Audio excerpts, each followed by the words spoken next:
Hi peeps, I'm Zen and welcome to the 5th video in the Figma series where we're actually starting to design something properly. And we're going to actually design this page you can see in front of you, which is the base page to a digital portfolio. So without further ado, let's get into it.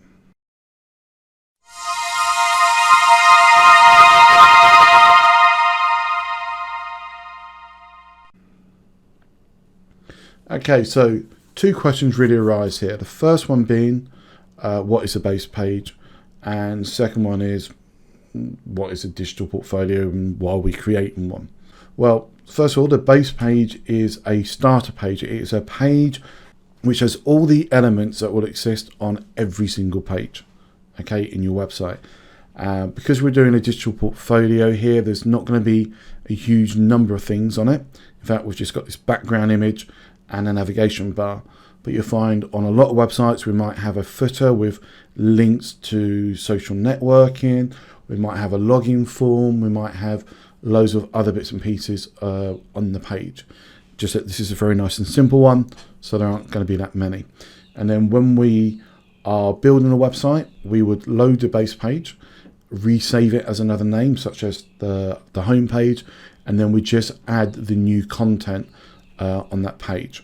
Okay, and second thing is, why are we doing a digital portfolio? Well, this video or that involves this website is really aimed for the level 2 BTECs, the BTEC first, and specifically for the Unit 3 digital portfolio, but it also works very well with Unit 13, which is website development.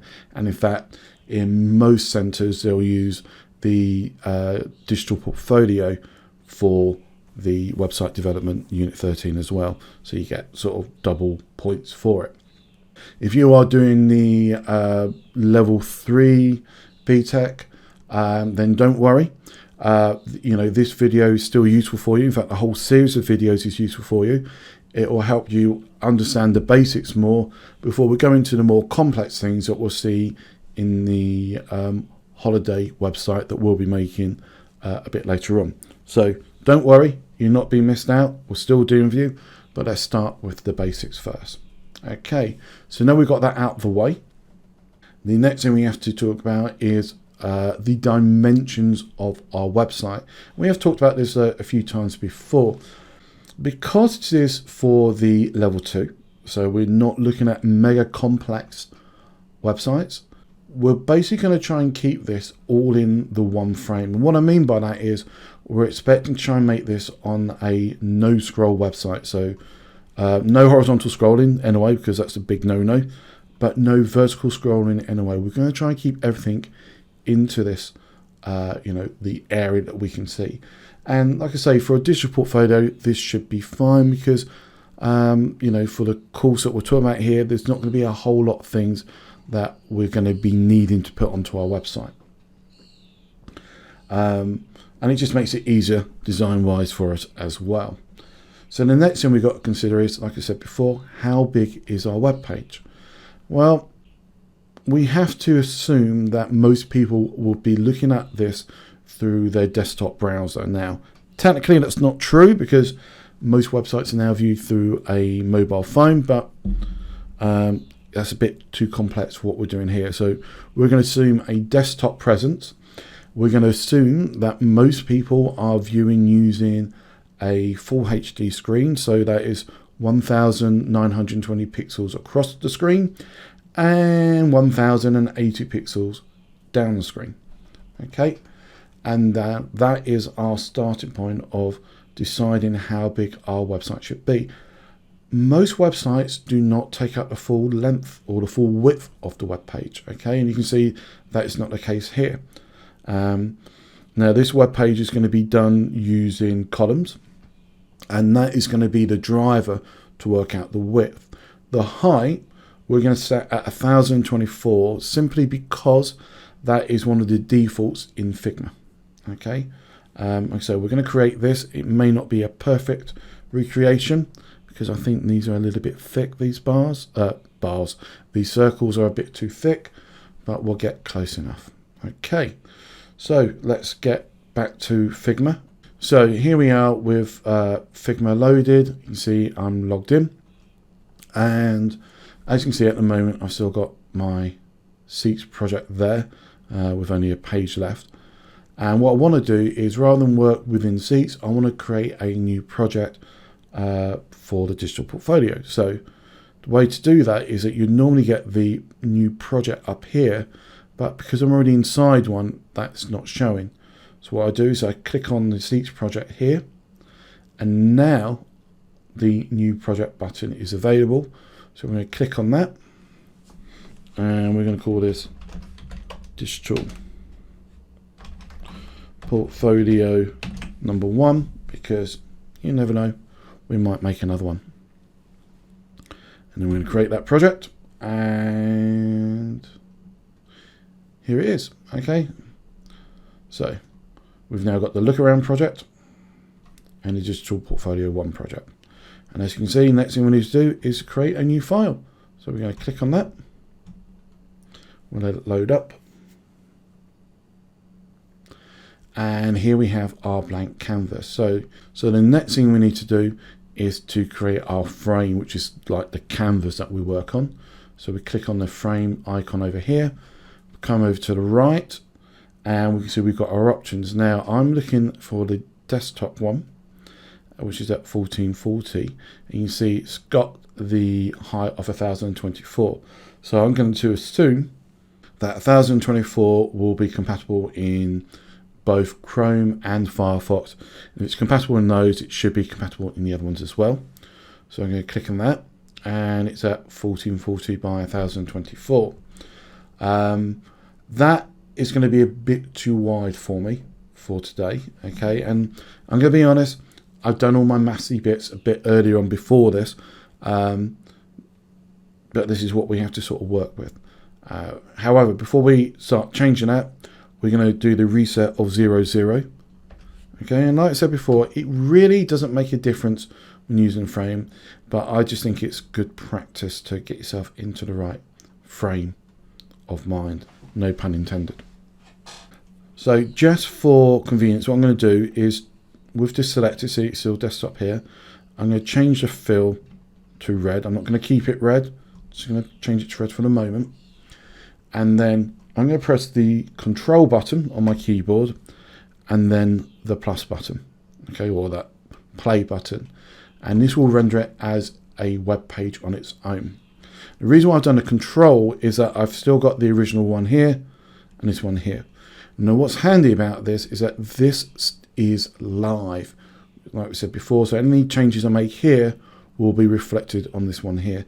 So I can now keep these two open, and I can have my column overlays, for example, on here, but I can view what it looks like properly here. Now you can see there's not much spaces on the side. That looks quite nice. However, I know for a fact that I want to do this in columns, so I'm just going to change this back first of all to white, which has nothing to do with columns, it's just me. Change that to white, and what I want is, just click back on here, I'm going to go to my layout grid, on a new grid. I'm going to click on here, change it from grid to columns. Okay, and I want them to start from the left. I want them to have a width of 200. A gutter of 20 is fine. And then it really comes down to how many columns I want. And the answer to that is I want 6 columns. So I'm just going to change that to 6. Okay. And we could actually do the maths here to work out our overall width. Because now we've got 1, 2, 3, 4, 5, 6 columns. It does say it there. Okay, at 200, so that's 1200. And we've got a gutter of 20. And remember, these are the gutters. So we've got 1, 2, 3, 4, 5 of those. Okay, so 5 lots of 20 is 100. Add that to the 1200 we've already got. That gives our web page 1300 pixels. We could add another column, make it slightly wider. Okay, we could make our columns themselves wider but I don't want to. I think 200 is good enough, and if it fails later on, then we'll work it out then. So I'm going to change this width value here to 1300. And there we have it. We've got our canvas size. Notice this is in our column color. It's at 10% transparency so that we can see through it very easy compared to how we had it in one of the earlier videos. And again, if I switch over to here, we can just see it perfect. Okay, this is why it's really nice having the working environment and then the preview environment there. Right, so the next thing is that on this particular page, or in fact on this particular site, I want a seaside background. Now, let me explain why I'm doing it. First of all, you do not need to have a background in your website. Okay, you could just have a simple color. You could have a color gradient. You can have, whatever you want. And images do come with problems, and I need to make that very clear. When you're using images, you may have troubles with your text being visible, and we shall deal with that when we come to it. And then if you're going to use images, they need to be representative. Okay, so this is a digital portfolio. It's about me. So I'm just going to bring back up that other one that we had. Oops. Okay, so to remind, this is what we are going for. So the question is, why do I have a picture of the beach? And the answer is actually really simple. I was brought up by the coast, by the seaside. Although I've got Devon in here, which I'll explain why in a moment. I was brought up by the seaside. I love it. It's a part of me. I miss the sea, and therefore a picture of the beach is representative of me. It's something which I hold very dear. Now this may not be the case for you. You may be an urban person. You may be in a city. Maybe you want a city skyline to represent you. Maybe the sports in your life is more important, and maybe you're a Manchester United fan, a Man City fan, whoever it may be, and you want your website to reflect that. In a digital portfolio, that is absolutely fine. The theme of the website should represent you. And so this is why I've got a beach one. The reason why I've got Devon here is due to requirements with where I work. I've got to try and keep my personal data as little as possible. So Devon's along the coast. It's a lovely area, somewhere I like going, and therefore I'm for the purpose of this digital portfolio, I'm going to pretend I'm from Devon, even though I'm not. It just works for us. Okay, so so the reason why I've chosen this theme, beach theme, is because, like I say, I come from the seaside. I love it. It's part of me. It's a good representation, and I also think it's a nice positive theme as well. Okay, you don't want to have a dark, negative, angry theme when you're trying to sell yourself. So beach is all about being happy moments. It's very bright, it's relaxed, people are enjoying themselves. It's got the right sort of feeling required for it. And it also helps to set up our colors as well. This sort of yellows, for the sand. We've got hues of blues and greens that we can use due to like the sea and stuff like that. We can perhaps bring in more nature colors, so other types of greens and browns. They will all work with this theme, and that's quite handy. So then we have to ask ourselves, where do we get the pictures from?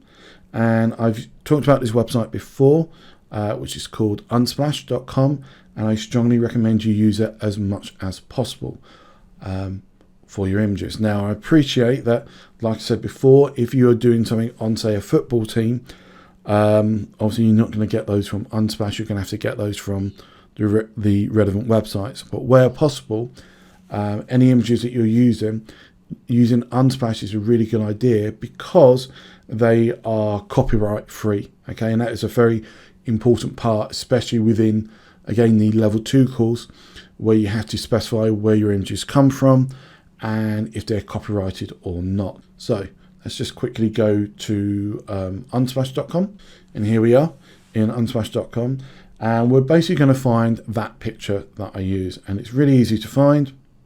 We're going here and we type in beach. Now sometimes you have to play about with the words that you want, because originally I put in seaside, and although I got some pictures which were good, they weren't quite the ones that worked for me. And when you are using background images, do be aware of the colors that you're using, because they will affect your text. So it is a very good idea, generally speaking, and it's rather ironic since I'm not going to be doing this, to use images that have as little differences in color as possible. Okay, so like I'm going to be using this one, but for example, which one could I use? It's very difficult to see. These are all very big, colorful images. This one might have worked if I stayed away from greens and whites. You know, say there are loads and loads of different images that we can use. This one would actually work quite well. As long as we stayed away from white and sort of greys, would probably be okay. This one might work if we kept to light colours in our text and stuff, but there are a lot of colours in here which would make it quite difficult. This one here, for example, let's just click on this. I actually tried doing it originally, I think, in this, because it's very whited out over here, but the strong colours of these beach huts made it very difficult for things to appear on top, so that's why I've not used it. As we saw, oops, I've lost it. The actual image we're using is this one here, okay, by Adriel Kloppenberg. I'm sorry if I said that wrong, Adriel. And it's a nice picture, and again what we'll do is download, and I always recommend to download the large. Okay, you could download the original size, but for web work that's not really required. And in reality, the medium, you see it's 1920 by 1280, is actually more than big enough as well. But I like the large one just because it holds more info, and it means if I want to stretch it, or if there's a part of the image that I don't like, I can perhaps move that out the way and still have a good enough picture to work with without having to enlarge it and lose some of the clarity. So we're going to download the large,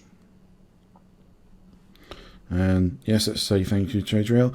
You know, one of the great things about using Unsplash is that you do not need to actually put a thank you to them on your website, attribution. I do it through this video so you can see where I get it from, but I don't like putting it on certain websites, so sorry Adriel, I'm not going to do that, but you are getting some video coverage instead. So that's now downloaded. We go back into here into Figma and click into desktop, make sure we've got it.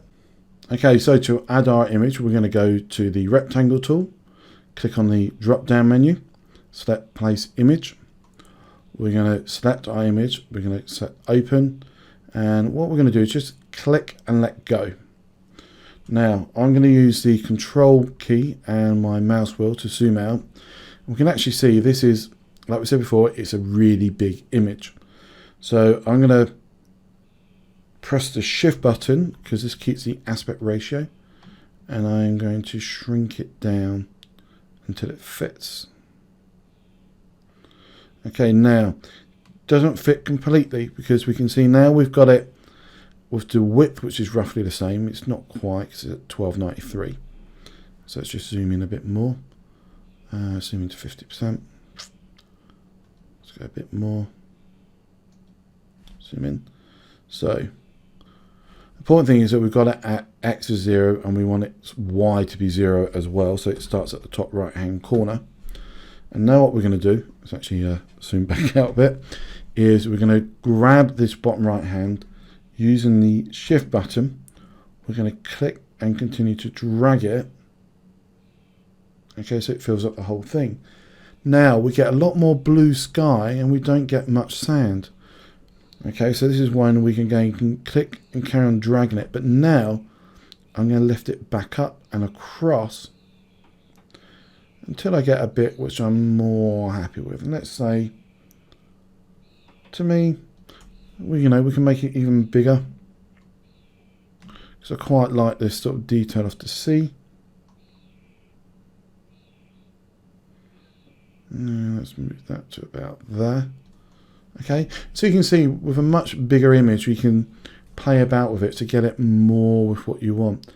Part of me is actually a bit tempted to even rotate the image a bit to get this sound a bit flatter, but see, there we go, that's it, modified, and I think that looks good enough for me. That's good enough. Might have added a little bit more beach, but no, that's fine. Okay, so again, this is why I'm using a bigger image that we can mess about with. Okay, and now we've got these values which will be important to us later on. So our next step is to look at the navigation, because that's the only other thing that's going to be on this web page. And so what we're going to have is the navigation as a vertical one, this one here. There's no reason why it can't be horizontal. I just wanted a vertical one because I thought it looked nice. So we have to remember or think about what navigations do we want. Okay, what are the actual pages we want on a website? And it's really important to make that decision now, because once we've made our navigation, we want to be able to use the same one on all the pages. And if we have to update our navigation, especially doing this simple way, it means that we're going to have to go through and update all the pages individually. So it's a good idea to get it right now. So let's have a look at the navigation that we're going to be having. Okay, and this is that navigation. So essentially we've got the Zen Online, which is really the home page. It's just a play on my name. So that's why I like it. So I started with the letter Z. On most digital portfolio pages, we're going to have a page called About Me or About. Okay, so we've got the A there. We've got B for BTEC because, as you know, in your digital portfolio for the level 2 courses, you are meant to include information about your units, and therefore you need a BTEC page for that. And this will actually have a couple of pages coming off it. We're not going to link to those in our main navigation. You'll just get those from those pages, from that page itself. We then got a contact page, and again, this is one of the requirements. I think it's actually in Unit 13, the web development module, where the requirement is that you must have at least one form. Okay, in fact, I think it's technically it says forms. So we're going to have a contact form, okay, to meet that requirement. We always think, you should include something, because it is a digital portfolio. You should include something which is personal to you, one of your interests. Like I said before, I come from the beach, and even though I don't really come from Devon, because I realised that I was basically doing the alphabet here about BTEC, contact, something, and then education, I thought, well, is there a beachside area that begins with D? And I came up with Devon, so that's why I've got Devon there.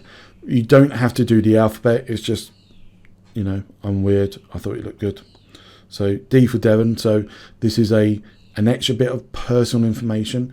Like I say, for yourself, it could be more to do with the fact that a football team, you're into martial arts, origami, banana bending, whatever it may be, travel, you might want to, a page dedicated to that particular interest. And then we have the education page. And again, this sort of goes in with both Unit 3 and 13, because one of the requirements is that for some strange reason, they want you to have a table in your website. And because it's digital portfolio, you should have information about yourself. Therefore, your educational history is very important.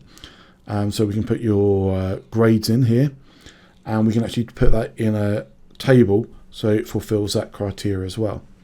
So these are the reasons why we have those links. Now, the style of my link is just me being me.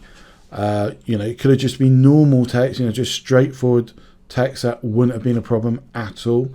But I decided that I like using the circular design with the letters inside, and then put the rest of the word outside of it, okay, with the exception of this Zen Online, because again, it's me. I like the idea, everyone calls me Zen, and then Zen Online means, I'm online. So I split that up to make that as more obvious, okay. But the rest is quite simple: circle, letter, and then the rest of the word. So about, BTEC, contact, Devon, education. And that's what we're going to build. So first thing we need to look at is getting the circle. So let's see how we do that. We do that fairly straightforward in that it is from this drop down menu. So we pick up for the ellipse. And again, the trick is to use the shift button, I think. Yeah, so if you use the shift button, you get a perfect circle. Okay, so that's very important. Make sure that if you don't use the shift, if I take my finger off the shift button and start doing it, you can see, it starts to squish and stretch. And I wanted a perfect circle. And what's interesting in this is if you have it squished and then do the shift button, it will put it back into a perfect circle. So the question is, how big should it be? And you can play about with this a lot, okay? Because obviously, you have to decide how many links you're going to have, how many pages you're going to have. Remember, the requirement for the level 2 course is that I believe you need at least to have 8 pages. So you need to have, if not at least 8 links on your navigation, that some of the other pages have additional links. And remember, that is why, where have you gone? Come back. That is why we've got 1, 2, 3, 4, 5, 6 here. So that's 6 normal pages. And then, like I said before, our BTEC will have a couple of other pages to make up to 10. In fact, sorry, it's make up to 8. And then we're going to have one extra special page, which we'll talk about later on. So how big are our circles? And essentially it is just a lot of playing about. However, I've already done the work for myself, and I found that about 70 pixels was right for me. So rather than keep trying to resize it manually there, I can go straight over here and change the width and height to 70 pixels. Notice here that we've got this sort of joined line between them. So when I change the width, the height changed straight away, which is really handy. Now, if we zoom in, that might be a bit too much, but zoom into this. We're at 200%. We can see that we've got a fill, but we haven't got a stroke. So we need to sort of change this out a little bit. So we come down here to the stroke. And first of all, let's change the color to white. So it's 1, 2, 3, 4, 5, 6. And again, it should be white here now as one of our document colors. And now we've got the right color. We probably want to change the width of it. So at the moment it's 1. Let's change it to 2. Let's just see what happens when we make it 4. I think 4 is maybe a little bit big. Let's have a look at 3. Okay, we'll go with 3 for the moment. But remember, this is why we flip it over to here. Okay, is that big enough? And we've still got the fill. So we click, we come to the fill, and we're just going to go to the minus to get rid of it. Okay, and now we can go back to our preview, and we can see the size. Now, compared to the other one, it is a lot smaller in thickness. Will that cause problems later on? Who knows? Let's keep it at 3 for the moment. Okay, now I already know that I'm going to need 6 of them. So what we can do, now the copy and pasting this can be a bit weird. If you right click on it and try and do this copy and paste stuff, you get quite a few weird bits. So the easiest way is actually to control C for copy and Control V to paste. It's actually put one dead on top. Okay, and you can do it again and again. We've got 4. Let's do it again. That's 5, and again to give me all 6.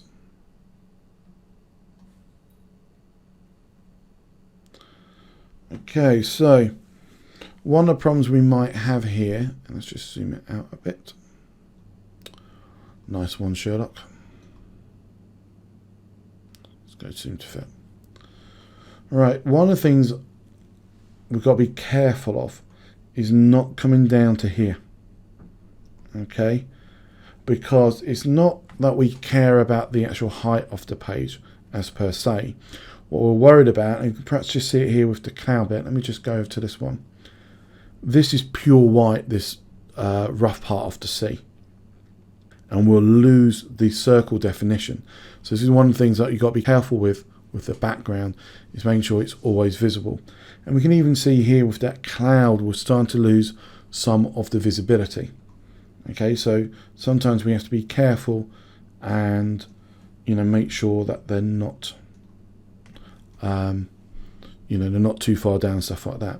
So what we're going to do now is just to get them organized a bit. So click on the first one and shift and click to the top one, and it's often easier to do it here rather than doing it here. So if I do there, shift click that one, and okay, it's actually just done the first, you know, and then the last. Okay, you see here where they're color coded, not all of them being selected. So if you select it there, shift click there, they're all selected.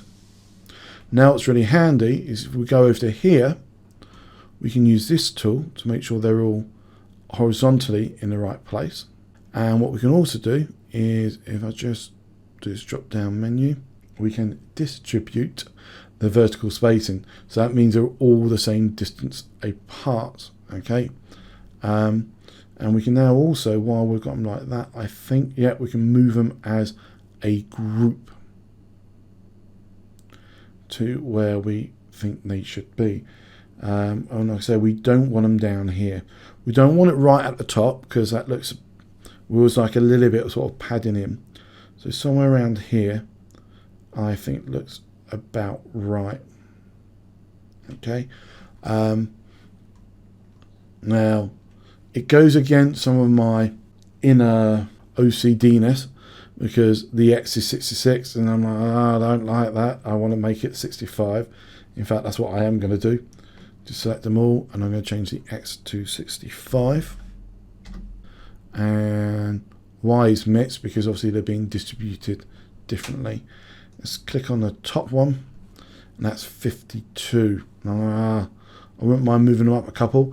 I'm going to leave it for now. If the final website's slightly different, it won't matter too much, but it is nice to sort of get them roughly right. Now the problem is I've got this fairly center to this column, which is part of the plan. What I haven't taken into consideration is the text that's going to be added to it afterwards. So actually I'm going to have to highlight them, and I am going to have to, whoops, let's go again. I am actually going to have to move them over a little bit. I'm going to go for 35, simply so that I've got space for the text. So the next thing is to start adding the text. And we did a whole video, or I did a whole video on fonts already. Please go and look at that. And the reason for that is that I've already chosen my font for this to save us some time, because this video is obviously quite long already. So we're going to go and choose the font. And the font we're going to be using is called Courgette. Now this is available in fonts.google.com, and we can check that. There we go, Courgette, and there it is there. Okay, so we know it's a Google font that we can use, so that's great.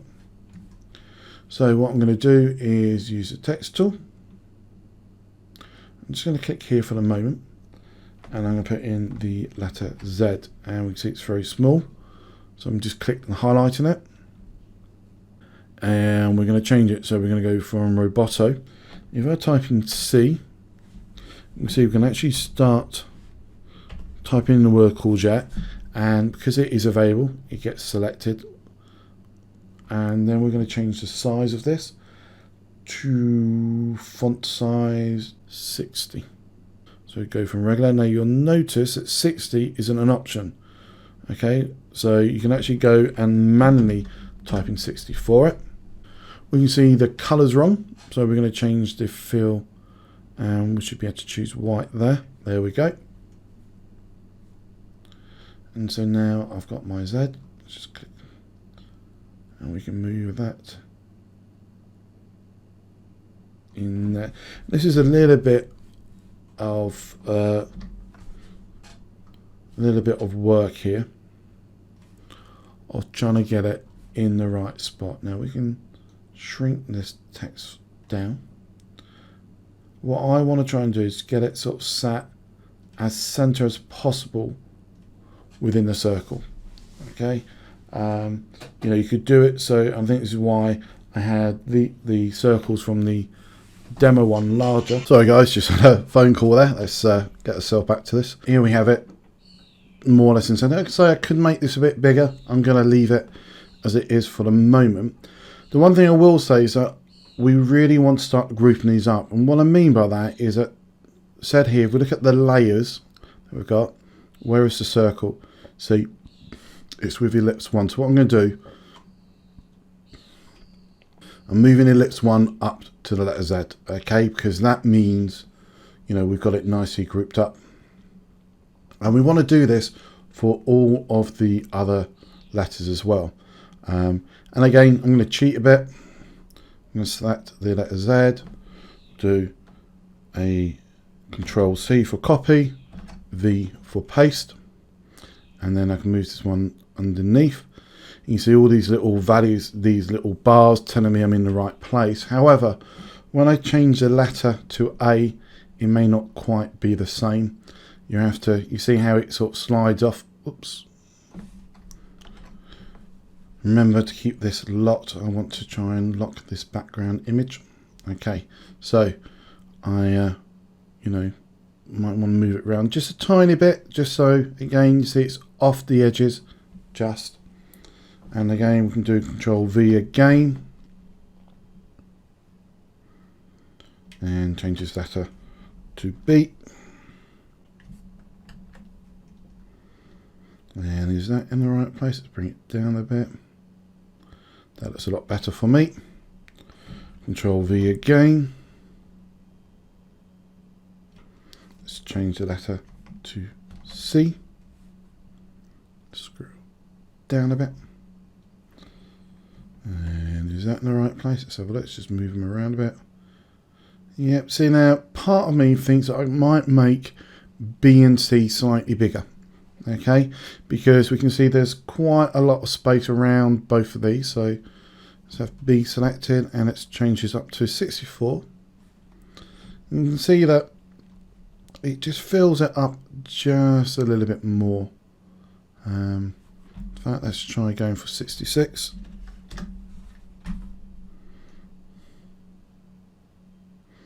I think I'll stay at 66 there. Let's have a look at C. Let's move that up to, let's go for 68.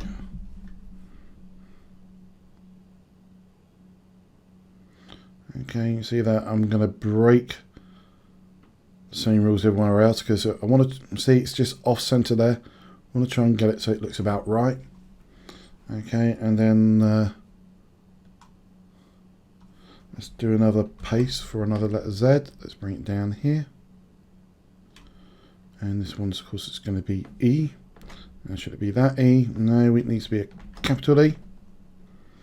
Okay, we get one of those weird looking ones.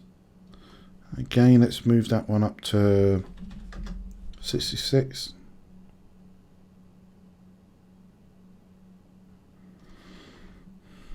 Whoops, I've gone for E and I forgot about the letter D. That was a bit, I don't know what that was of me. Let's move them down there. And let's do another Control V to get the final one. This one we'll see will be our letter D.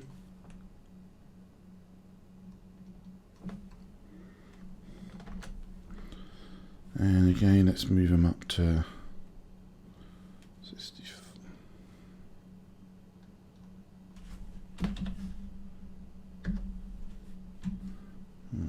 Let's go 68. Okay, don't want to go much bigger than that.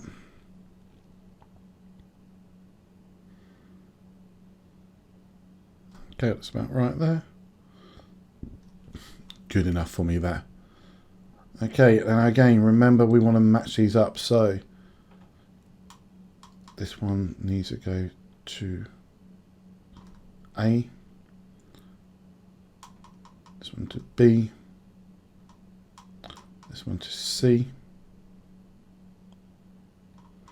This one to D. This one to E. And I actually now want to move both of these up to the top because I prefer things in the sort of top bottom view. Okay, so again, these are still all grouped together. And then the next bit is to add the additional text to them. Okay, so we should do that. And we're going to be using obviously the same font. And we're going to try with a font size of 18. So text again, just going to drag that out here. Courgette, let's change this size to 18 pixels. And again, I'll make this bit clear. Oops, I need to put some text in, obviously it doesn't work. So let's just do online. Make this clear. I've already come up with these values prior to this session. I did do a lot of messing about with them. Let's change it to white. Okay, now this one is a bit more special because we've got two lots here. So this circle acts as the O for online, so I don't actually need the O there, so it's Zen online. But I've also got the EN for the Zen. So again, continue to copy, paste it. Just flipped it then. Let's bring that one out. Let's change this text so it's just EN.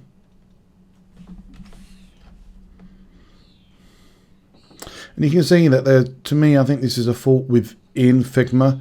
The text works fine, but you can see it actually sort of loses the box, text box it's meant to be in.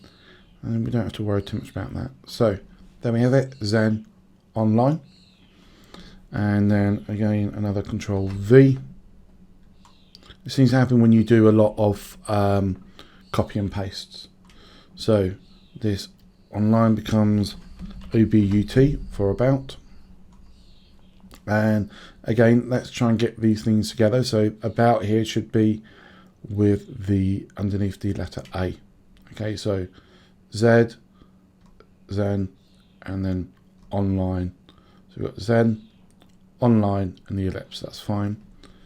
A, about, ellipse 2. And then let's do B, which is BTEC. So again, we can just do Control V to paste. Bring it down.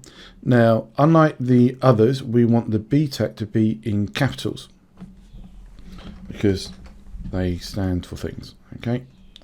Again, we're just trying to get them lined up about right. It doesn't have to be perfect. Bring this down again. C is for contact, so it'd be ONTACT, ONTACT. Now I say with these, it's more about just trying to get them so they look about right rather than being perfect. Okay. Some people might prefer it up here. We don't really want it to jump across like that because it makes it unreadable. So it goes on the outside and it's just where we feel it's about right. Next one is for Devon. So this becomes EVON.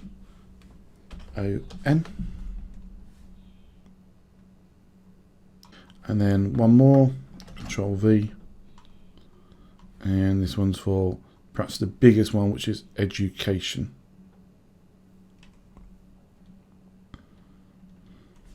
So education, and just need to expand that box.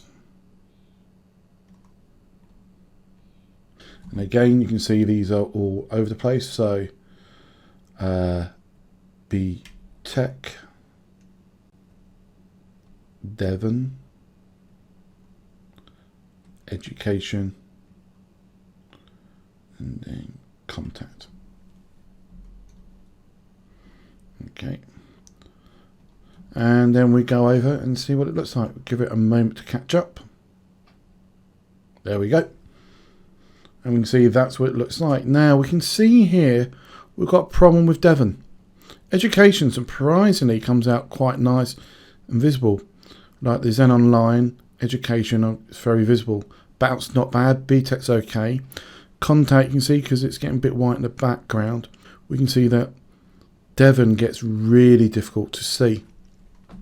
So we have to think of a way that we can actually deal with that. And if you remember, what we did is actually put it in a semi-transparent background for that.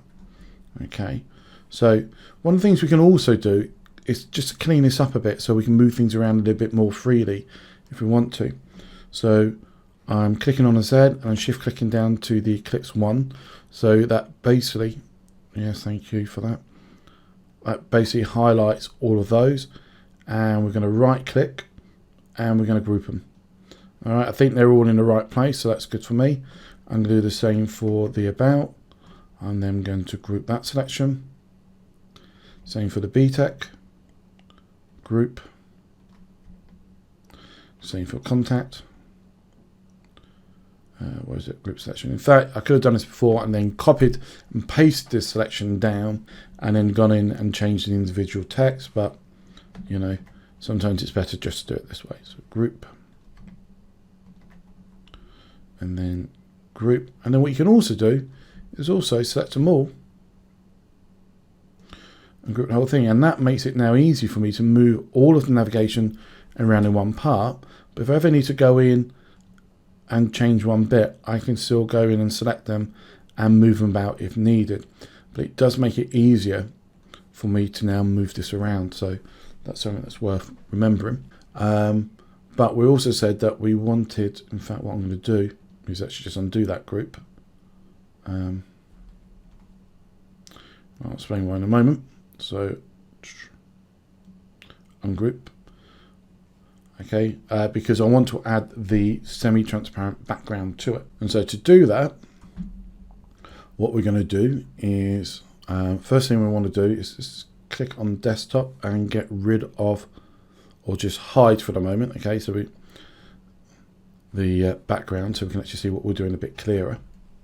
And what we're going to do is we're going to use the rectangle tool, click at the top, and we're going to drag it down. And the trick is that we know the width of our column, which is 200. Okay, so we can do it to the width of 200 of our column.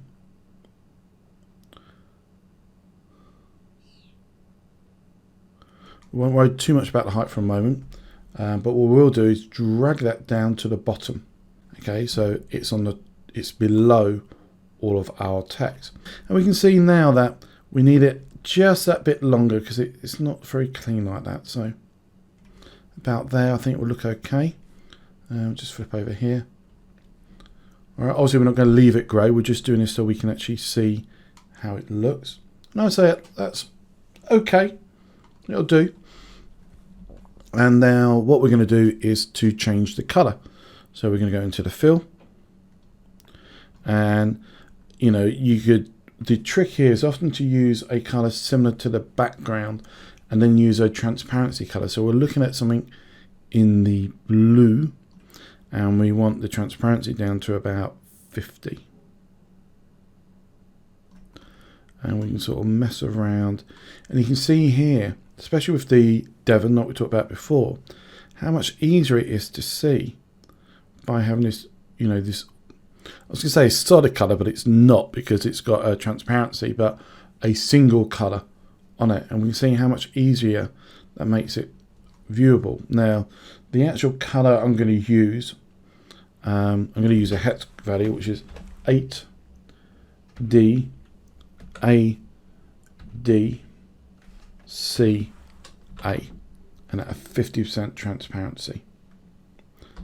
Okay, and you can see it's sort of this upper here, it's a light blue color. It's actually I think when I did it, I actually used the eyedropper. I think I picked up some of the sky, some areas of the sky, and then added transparency to it. And as you can see, what it does, in fact, let's just go to this page here so we can see it. It makes it much more readable. Okay, we can see all of the text equally clear. Okay, but we can still see the background as well. So we don't lose the aesthetics appeal of the background by having it solid. Okay, we can still see through it and see it, and we get the a very nice effect here. And it also, what it does is to declare the actual navigation area. Okay, so using semi-transparent background, we've now got a defined background area. We have a defined navigation area, but still within the same sort of flow of the website. Now, when I'm looking at this now, I would say that I think I do want my navigation to start a bit further up, because I think the way it is at the moment, it is just a little bit too far down.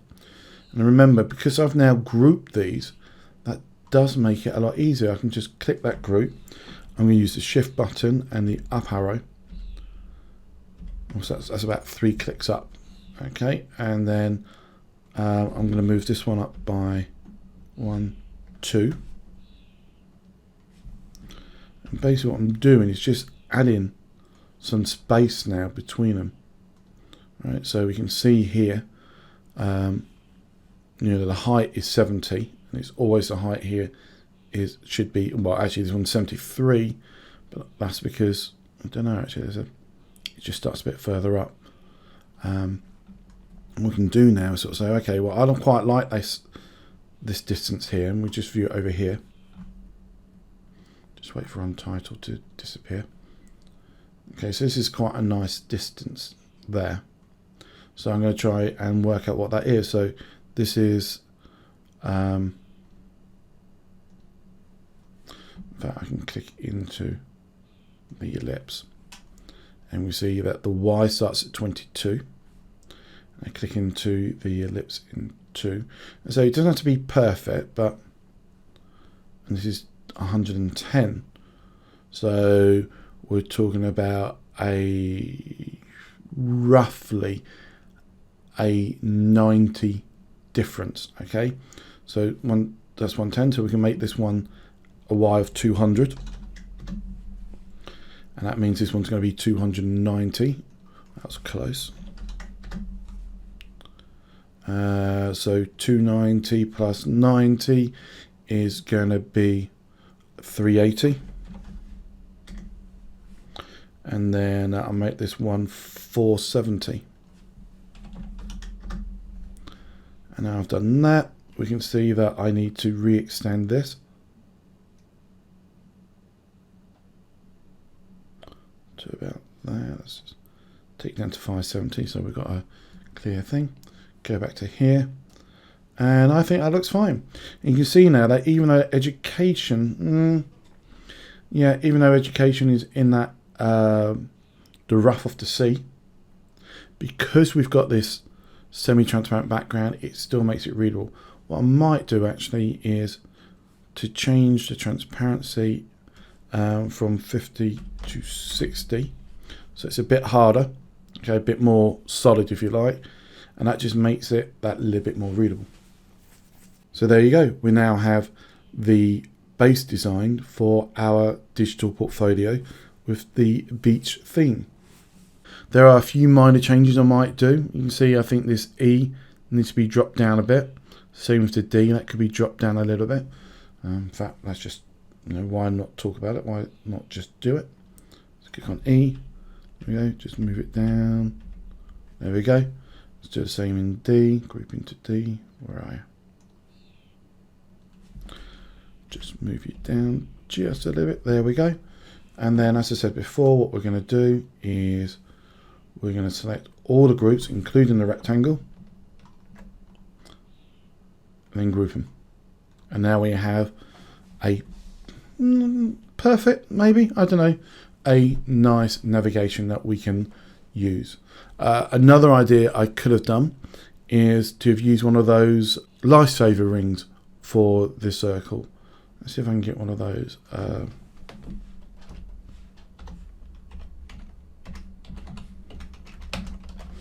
Don't know what they're called. There you go.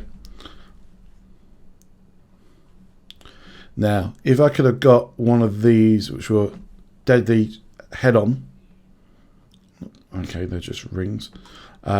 Yeah, see, I haven't got a very good selection of them. So if I could get a life buoy which was head on and preferably blank, maybe just the markings on but not the text, that would have been perfect to have put my text inside, but obviously that's not going to happen.